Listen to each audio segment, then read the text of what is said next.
Seja muito bem-vindo a mais uma entrevista do Pleno Ponto News. Eu sou Marcos Melo e ao meu lado o governador de Minas Gerais, Romeu Zema. Ele é pré-candidato à presidência da República. Prazer é todo nosso recebê-lo aqui, Marcos. Espero poder contribuir aí para um debate para termos um Brasil melhor.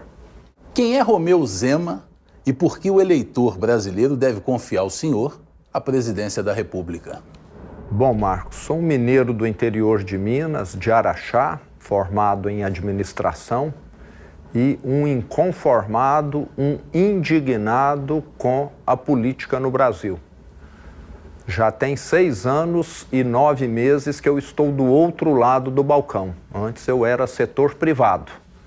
Enfrentava a burocracia do Estado, a má vontade, a complexidade e vi como é difícil, para não dizer impossível, você empreender no Brasil.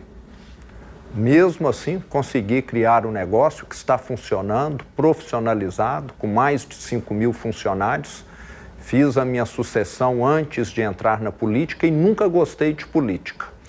Mas, por indignação, sou governador de Minas hoje, para mostrar que é possível fazer algo diferente. E aqui em Minas, nós já provamos. Nós tiramos o Titanic do fundo do mar e aqui o Titanic voltou a navegar. Assumiu um estado arruinado, arrasado, e tem de ficar claro, pelo PT. O PT em Minas foi como uma praga de gafanhoto que passou e arrasou com tudo. E hoje nós já temos um estado com as contas em dias, com grandes projetos em andamento. Então eu acho que eu sou essa pessoa movida por indignação e inconformismo. Eu, enquanto estive aqui em Minas Gerais, em Belo Horizonte, conversei com algumas pessoas e perguntei a elas o que você pensa da gestão do governador Romeu Zema. E as pessoas tendem a elogiar, mas eu percebi que há um ponto de convergência na crítica que elas fazem na questão da privatização. Quer privatizar tudo, o Zema gosta de privatizar tudo, quer vender tudo. E aí eu estou dando ao senhor a oportunidade de explicar qual é a sua visão sobre isso. Continuo defendendo a privatização. E eu vou te dar aqui um exemplo claríssimo de por que privatizar. Vamos pegar o caso da CEMIG. Quando eu cheguei em Minas, Marcos, faltava muita energia elétrica. Produtor rural que tinha instalado um pivô central aguardando energia há 3, 4 anos. Eu sempre rodei o interior e, como governador, continuei fazendo a mesma coisa. Ia numa indústria, ia num centro de distribuição, o empresário me falava, vamos lá na sala dos geradores, para me mostrar que boa parte da energia que ele consumia não era a CEMIG que fornecia, era o gerador a diesel, que é muito mais poluente e custa muito mais caro. E você sabe por que a CEMIG não entregava energia elétrica? Por quê? Porque no passado, em vez de investir em Minas, ela foi investir na Light no Rio de Janeiro, foi comprar participação lá, foi comprar participação no Parque Eólico da Renova, no sul da Bahia, participação em Belo Monte, lá no norte, em Santo Antônio, e zero de investimentos aqui. Ela estava atendendo vaidade e interesses dos políticos, e não a população mineira. Agora, quem mora numa casa, às vezes, não sentiu isso diretamente, mas viu que o seu filho, seu sobrinho ou ele próprio perdeu o emprego e que o Estado estava rastejando em vez de desenvolver. Quando eu assumi, nós fizemos o caminho inverso. Vendemos essas participações todas e tudo que a CEMIG investe hoje, olha que são 50 bilhões de reais, desde o início da minha gestão até o final, o plano dela são 50 bilhões, é 100% dentro de Minas Gerais. Eu não tenho nenhum esquema, eu não tenho nenhum plano de poder pessoal como os antigos governadores tinham. E hoje voltou a ter energia disponível. Esse é um exemplo. Tem o segundo da CEMIG. Quando eu assumi, em 2019, a CEMIG gerava 500 mega de energia fotovoltaica, 500. O último dado que eu tenho aponta que ela já gera 13 giga de energia solar, que é a mesma coisa de energia fotovoltaica. Nós multiplicamos por 26. Essa quantidade de energia é praticamente equivalente ao que se gera em Itaipu, ou seja, silenciosamente, de forma distribuída, nós colocamos dentro de Minas Gerais uma Itaipu para funcionar sem ninguém perceber nesses últimos 6 anos. E por um motivo muito simples, sabe qual? Antes, para construir uma usina fotovoltaica, para construir uma usina solar, só conseguia a autorização quem era amigo do rei. Porque é um negócio muito lucrativo, então eles davam uma autorização e adivinha se o amigo do rei ia construir? Não ia, não. Ele saía aí no mercado falando, eu tenho aqui uma autorização, quem me paga mais? Fazia um leilão. E às vezes vendia aquilo por 5 milhões de reais, não sei por quanto. E a fila não andava. Quando eu assumi o governo do estado, exigi do presidente da CEMIG que fizesse um mapa do estado todo, colocasse isso disponível na internet, apontando todos os lugares aonde era possível construir uma usina e conectar no sistema. E só isso trouxe para Minas Gerais mais de 80 bilhões de investimentos. Muitos estados não trouxeram todo esse volume de investimento que nós trouxemos só em energia fotovoltaica. E sabe quais são os efeitos colaterais disso? Mais energia solar sendo produzida em Minas fez com que os reservatórios, que estavam com um nível muito baixo, lá em 2019, 2020, recuperassem o nível. Três Marias, Furnas, Nova Ponte, etc. Então dá para ver claramente que as estatais, elas são estratégicas só para os políticos fazerem as suas manobras. Mas, por exemplo, no caso dos Correios, a gente levando para o cenário federal, as pessoas comentam o seguinte, por exemplo, Correios é um serviço que não se deve ser privatizado. Estou dizendo que as pessoas, o que eu escuto, né? Sim. Porque, por exemplo, quem mora mais afastado, uma vez que for privatizado, aquela empresa que visa lucro, ela não tem interesse em entregar a encomenda do seu Zezinho, que é tão distante, aquilo não é lucrativo. Então, entende que privatizando, por exemplo, no caso dos Correios, você pode ter apenas a visão do lucro e isso acabar desfavorecendo a população. Como é que o senhor enxerga isso? Então, mas você poderia dizer a mesma coisa com relação à energia elétrica, com relação à água e saneamento. Aquela casinha que vai consumir pouca, que está lá no fim da cidade, não vai ser atendida. É só você colocar no contrato de concessão. Não foi atendido, 1 milhão de multa. Está resolvido, você está entendendo? Desde que você faça um contrato, uma concessão, uma privatização bem feita, você tem condição de atender todos. E nós temos de lembrar muito bem, eu sempre gosto de citar, até a década de 90, nós tínhamos as estatais controlando a telefonia. Era muito mais caro e muito mais demorado. Com a privatização da Telebrás, da Telemig em Minas Gerais, o serviço ficou mais acessível, o atendimento melhor. Hoje, o consumidor de telefone tem uma opção de 4, 5 operadoras para poder escolher. E o que nós queremos é concorrência. O Correio ter um outro concorrente, talvez, e ter multas pesadas quando não atender. E um problema, Marcos, muito grande nas empresas estatais é o seguinte, a CEMIG ainda é uma estatal. Na hora que a CEMIG vai comprar transformador, que é um equipamento de uso rotineiro, ela tem de fazer licitação, ela tem de fazer tomada de preço, isso leva meses. E ela é, muitas vezes, obrigada a comprar do mais barato, que nem sempre é o melhor, por obedecer à questão da lei das licitações. As empresas privadas, em vez de levar meses... Tem essa liberdade. Tem essa liberdade. Não, vou comprar daquele ali, ele é 5% mais caro, mas só que em vez de durar 10 anos, vai durar 20 e compensa para nós. O princípio da eficiência. É o princípio da eficiência. Então, quando você tem a estatal, ela é lenta. Os melhores hospitais do Brasil não são hospitais administrados pelo Estado. são hospitais administrados por organizações sociais que atendem para o SUS, mas que recebem dinheiro dos governos, do município, do estado e federal. Mas eles têm essa agilidade para poder comprar.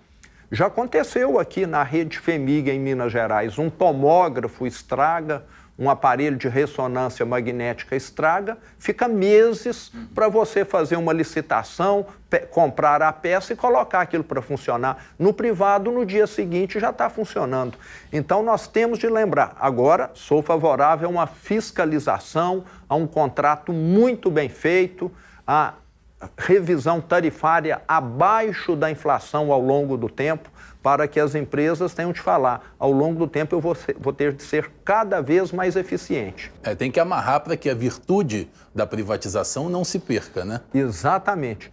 E nós temos de lembrar também, Marcos, que quem governa, eu sou governador hoje, já tem muita coisa para fazer em áreas que eu considero mais prioritárias para a população. Eu acho que a população vê com muito mais prioridade saúde. E na hora que eu tenho um Correios no meu guarda-chuva, aquilo me toma tempo. Você está entendendo?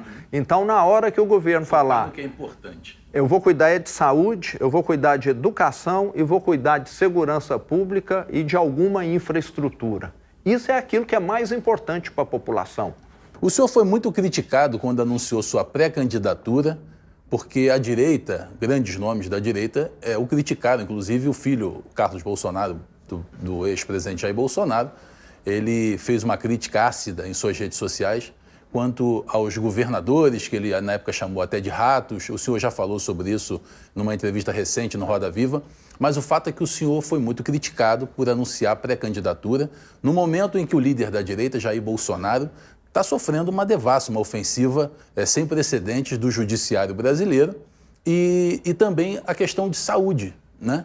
Então, acharam que foi um oportunismo da sua parte lançar uma pré-candidatura num momento dito inoportuno. Como é que o senhor avalia isso? 10 dias antes do lançamento da minha pré-candidatura, inclusive está na minha agenda, deve estar na agenda também do Bolsonaro, eu fui a Brasília, encontrei com ele pessoalmente, lá no escritório do PL, em Brasília, fui lá conversar com ele, para poder avisá-lo antes de qualquer um. Ele foi a primeira pessoa no mundo a saber do lançamento da minha pré-candidatura pelo Partido Novo à presidência da República. E ele falou, vá em frente e quantos mais candidatos à direita tiver, melhor. Ninguém vai ser mais bem votado em Minas, provavelmente, do que eu, que tenho um governo bem avaliado, do que o governador de Goiás, do Paraná, de São Paulo, do Rio Grande do Sul. Então, ele deu esse aval.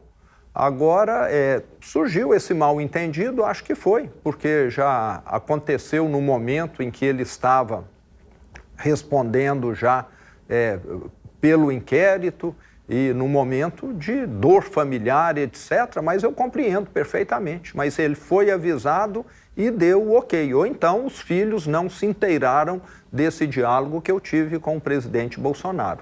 O senhor tem uma visão austera a respeito de programas sociais, como Bolsa Família. O senhor entende que isso não pode ser dado eternamente. Deve haver uma contrapartida. Aquilo é criado para uma independência, uma autonomia, e a pessoa deve responder a esse incentivo que é dado. Só que o senhor, como pré-candidato a presidente da República, e uma vez candidato, o senhor vai brigar com um presidente que é assistencialista, que é populista, e que tem voto, e que pode, inclusive, de acordo com as recentes pesquisas, pode ser reeleito, com base no populismo, no assistencialismo, e o senhor vai na contramão disso.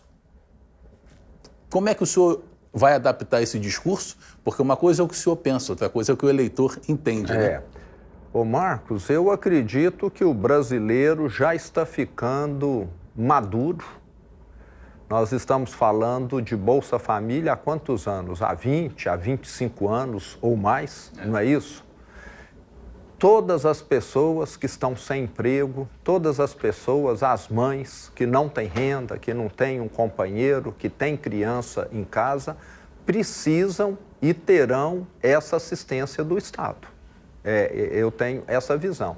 Agora, o que nós não podemos, ô Marcos, é criarmos uma relação de dependência eterna, perpétua, como tem aqui no Brasil.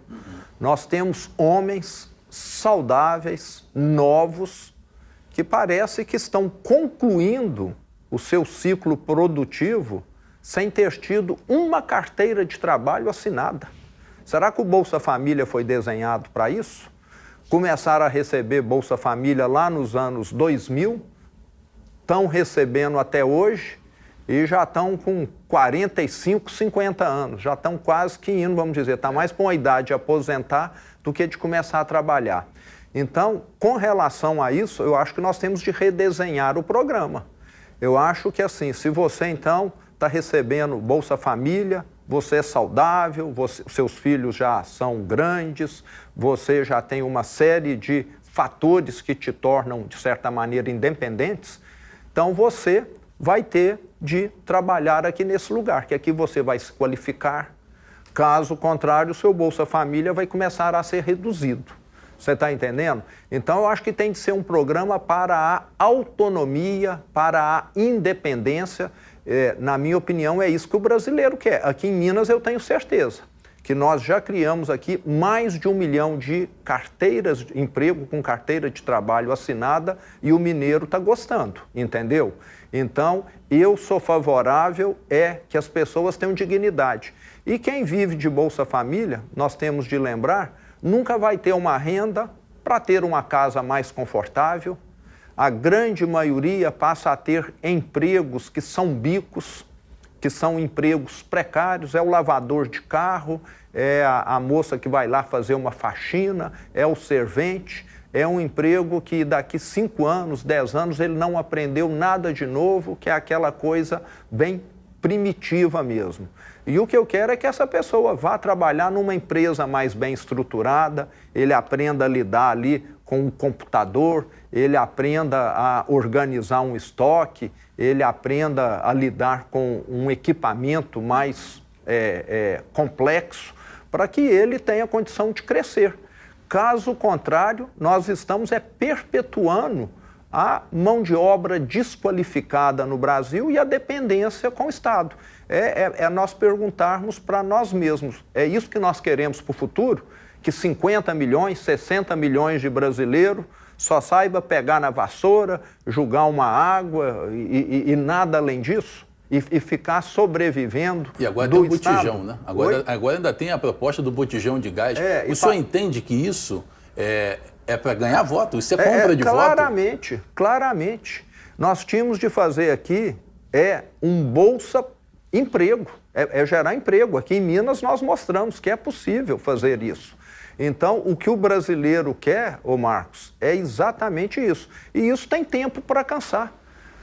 A pessoa agora já está vendo que ela passou a vida e não conseguiu nada, a não ser receber lá uma mesada do governo para fazer uma... Vai ser sempre dependente. Vai ser sempre dependente. As pessoas não querem isso, as pessoas querem ter também autoestima. Você já pensou, eu com 50 anos falar, o que você fez? Até hoje eu só recebi Bolsa Família. Será que isso faz bem ou mal para mim? Sim. Governadores têm dificuldade de criticar o ministro Alexandre de Moraes e a sua atuação judicante.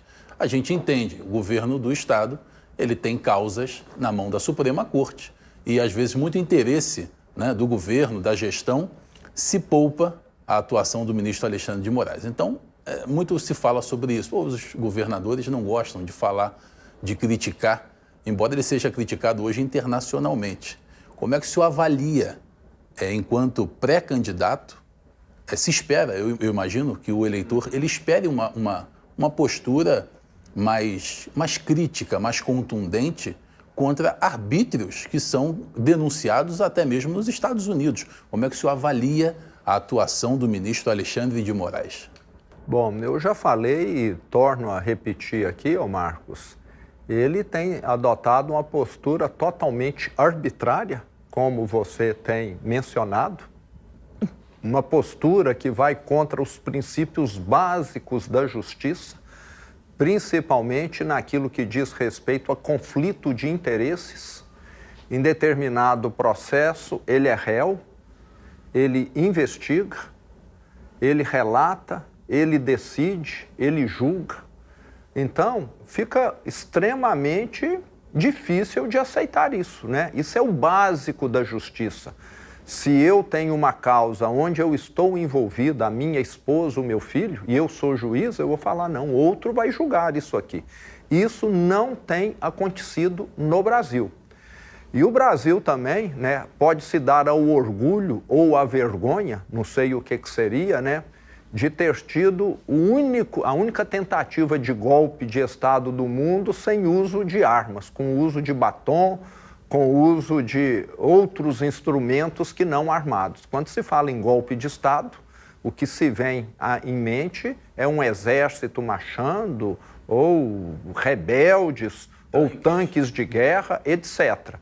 Que foi caracterizado, considerado como tentativa de golpe de Estado, aquela manifestação de 8 de janeiro de 2023.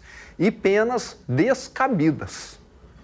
Nós temos de lembrar, penas totalmente descabidas. Nós temos hoje assassinos, pessoas do mal, bandido mesmo, com penas muito menores do que o pessoal que participou de uma manifestação que sequer encostou em outra pessoa para estar ferindo.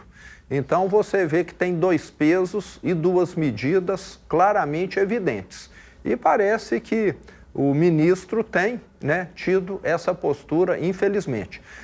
Do meu ponto de vista, Marcos, a justiça no Brasil, principalmente aí por parte do Supremo Tribunal Federal, tem sido utilizada como um instrumento, uma ferramenta de perseguição política, e não propriamente para fazer justiça, né? Nós temos uma série de questões que deixam isso claríssimo. E um detalhe importante, por que isso não começou a ser julgado em primeira instância? Não foi assim no passado?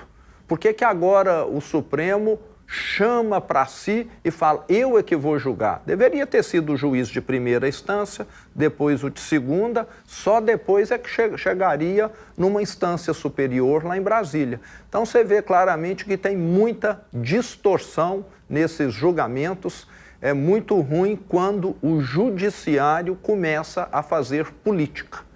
Em outros países do mundo, juízes nem aparecem para a imprensa, nem dão entrevista, depoimentos, etc. Eles estão lá para julgar.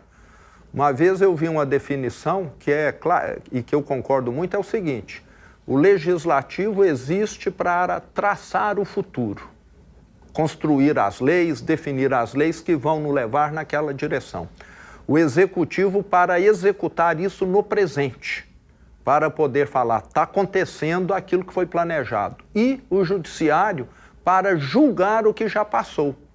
Agora aqui no Brasil parece que fez aí uma lambança, uma mistura que não tem funcionado e tem criado, de certa maneira, um governo totalmente disfuncional. É o judiciário legislando e criando uma série de problemas que nós temos enfrentado.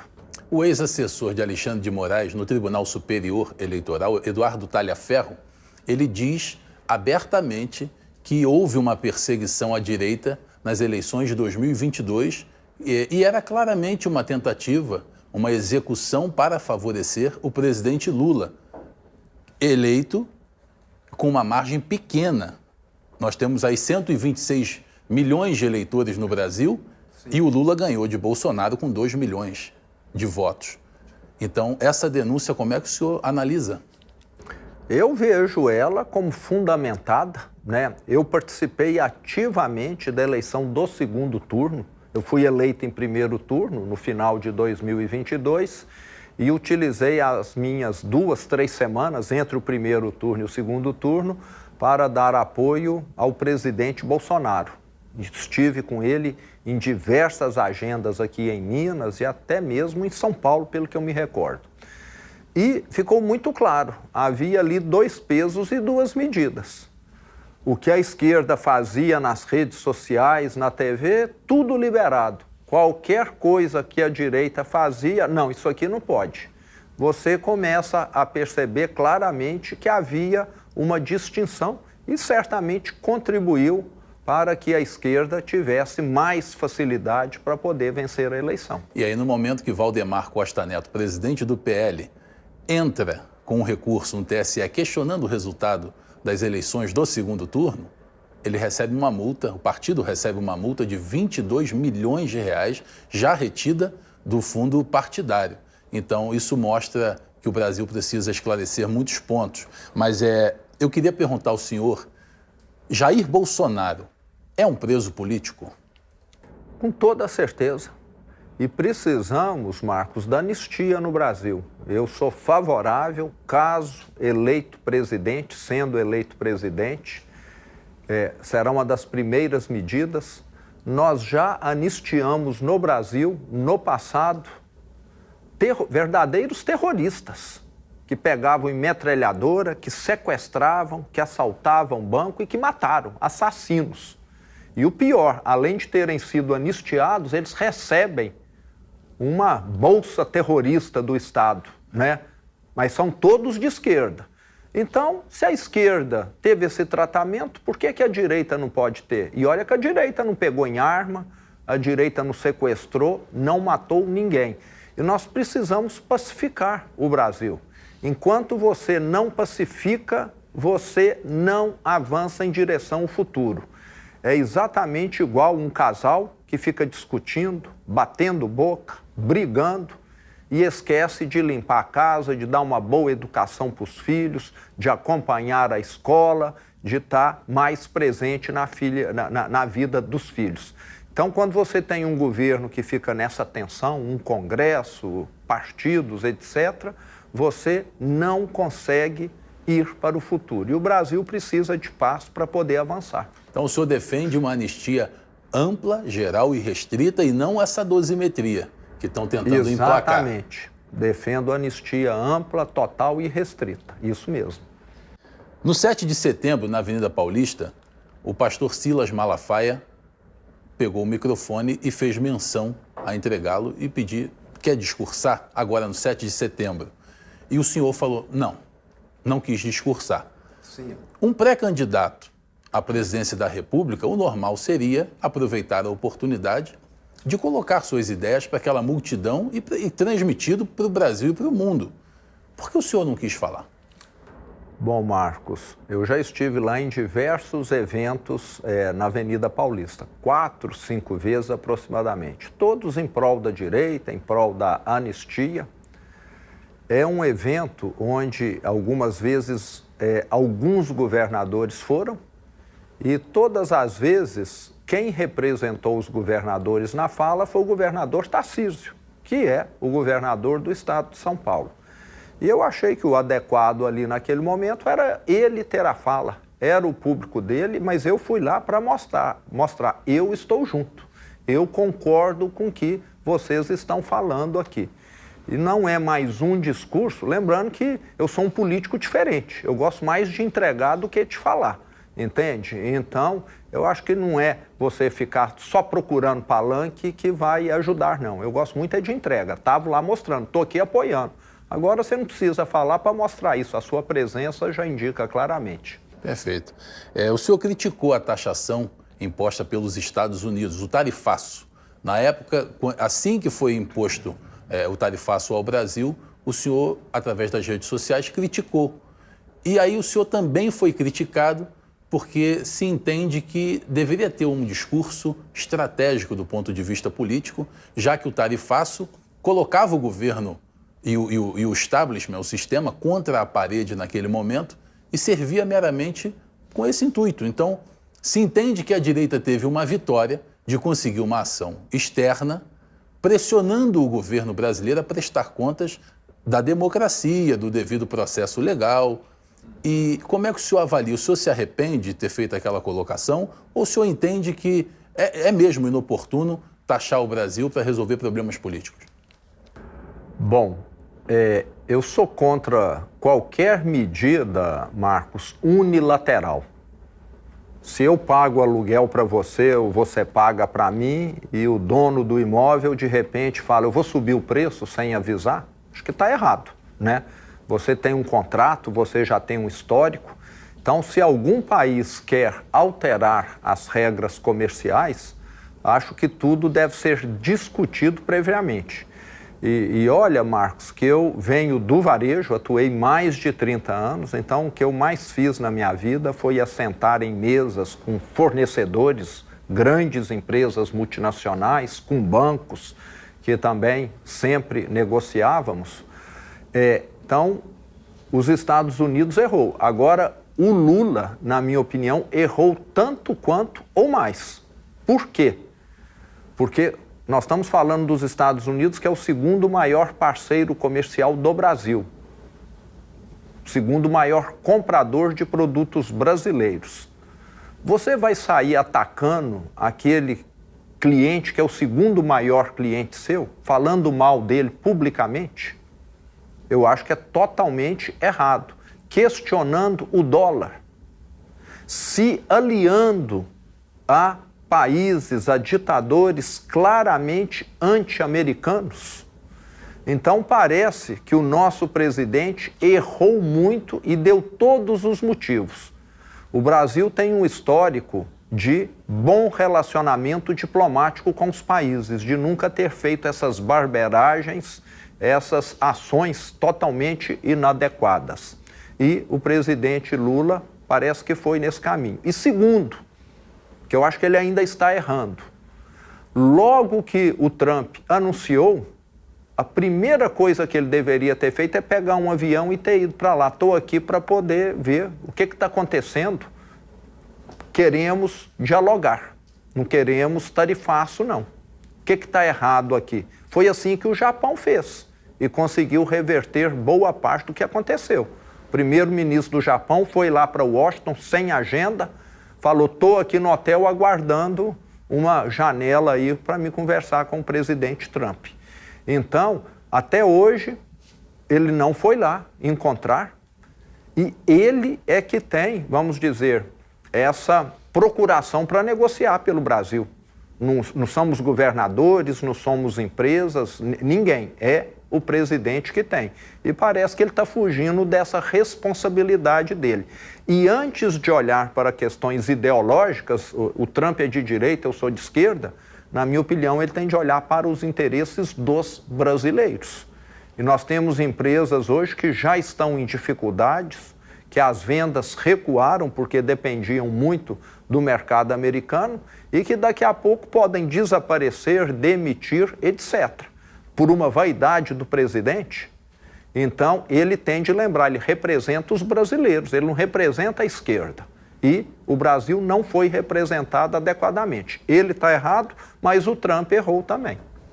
A gente tem no Brasil um cenário onde o Supremo Tribunal Federal, Alexandre de Moraes, Flávio Dino, Cristiano Zanin, Luiz Roberto Barroso. Aí quando a gente olha a Procuradoria-Geral da República, Paulo Gonet foi colocado lá pelo Lula, com indicação de Gilmar Mendes, Alexandre de Moraes. E aí a gente olha o governo federal, o Congresso Nacional, representado por Hugo Mota, Davi Alcolumbre, eles agem em perfeita simbiose. É um bloco. Você não percebe, como diz no popular, que ninguém solta a mão de ninguém. Eles agem em perfeita harmonia. Em paralelo a isso, uma imprensa estatizada. Uma imprensa que faz questão de fechar os olhos diante da realidade que o Brasil atravessa. Quando a gente olha para a direita condenada, inelegível. O Brasil é uma ditadura.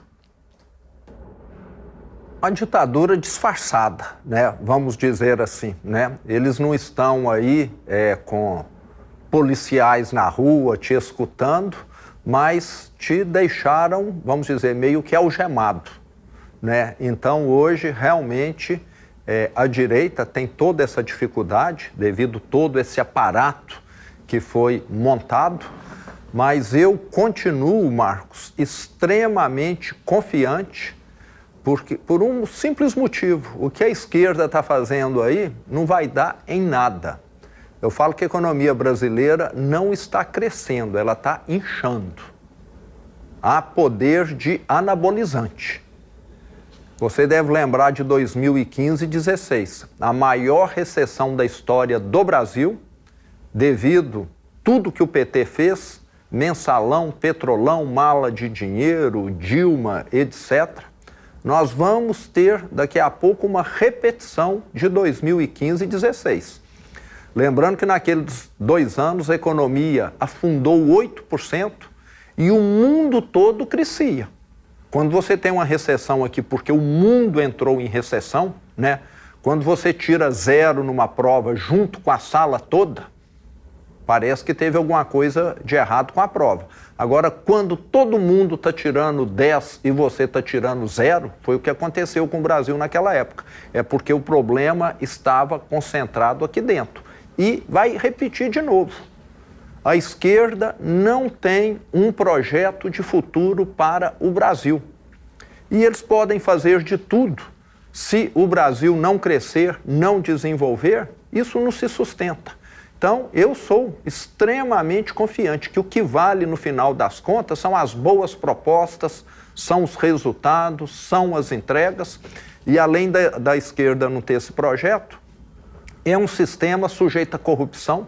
Espero que a imprensa noticie, né, o que está acontecendo aí, como o escândalo dos velhinhos no INSS, né, que a imprensa seja mais imparcial e menos submissa quanto tem sido.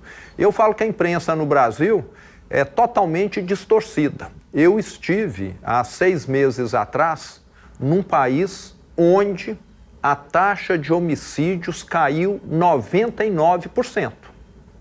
E fui lá conversar com pessoas simples, humildes, com estudante, com a dona de casa, com o dono do barzinho, com a quitandeira, com o motorista de aplicativo, todo mundo só elogiando o que foi feito lá. É El Salvador. É um país que tem 6 milhões de habitantes, 300 mil já voltaram para El Salvador, tinham fugido por causa da violência. Aqui no Brasil você não vê ninguém falando desse sucesso da segurança pública de El Salvador. Você vê, Marcos, falando que lá é uma ditadura. Agora as pessoas querem a segurança pública e lá está funcionando. E aqui a gente vê também, de certa maneira, são os meios de comunicação sempre criando uma imagem negativa das forças de segurança. Quando um avião cai, nós vamos falar, vamos fechar todas as empresas aéreas do mundo? Não. Nós vamos falar o quê? Vamos melhorar a segurança das aeronaves, o treino dos pilotos. Quando um policial aqui no Brasil comete algo errado, todo mundo sai falando, precisamos acabar com essa polícia. Essa polícia só existe para fazer isso. Não, tem gente ruim lá que precisa ser punida adequadamente, precisa melhorar a estrutura e o treinamento. Então há um discurso, uma forma de conduzir essa narrativa que sempre parece pró-bandido. Mas no início da tua resposta, então o senhor entende que essa sanha ditatorial que o Brasil está vivendo vai cair pelo fator econômico? Ao longo do tempo, não sei se vai levar mais 6 meses, mais 1 ano, mais 5, mais 10. Não foi assim com a Dilma? Não é sustentável.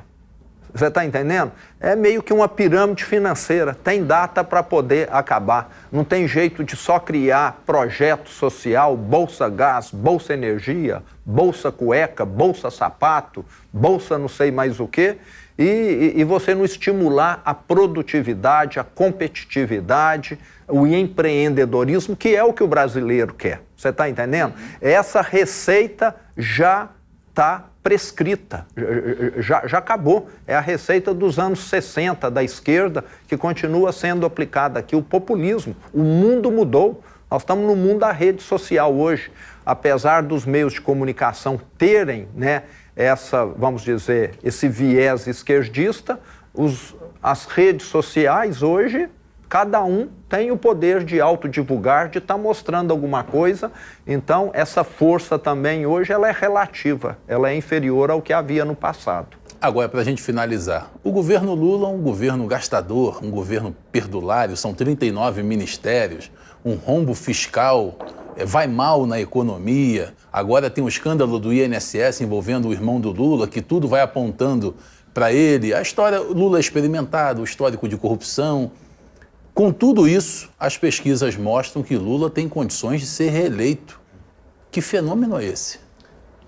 É uma onda, Marcos. Ele está surfando essa onda do tarifaço, ele está surfando a onda, talvez, da condenação do Bolsonaro.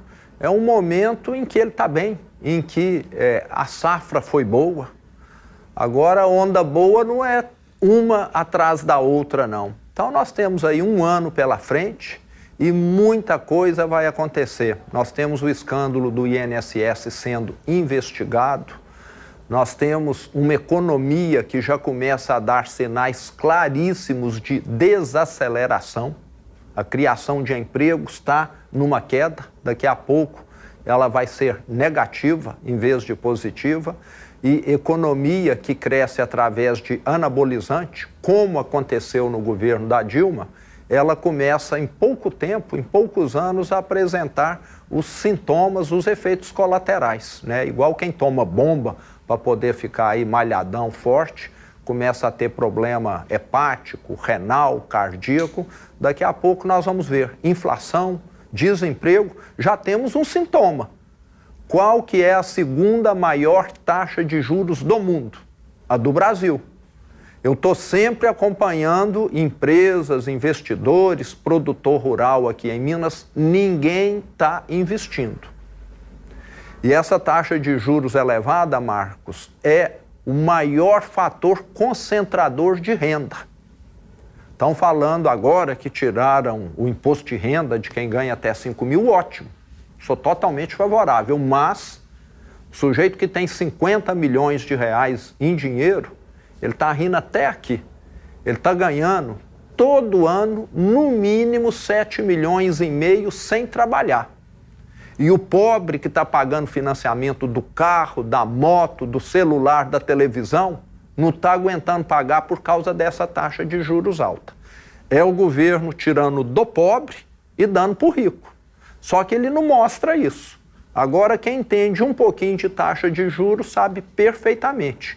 Então, na hora que fala bolsa gás, bolsa isso, bolsa aquilo, é só para tampar o sol com a peneira. A bem da verdade, o pobre continua tão pobre, ou até pior do que estava há 10 a 20 anos atrás.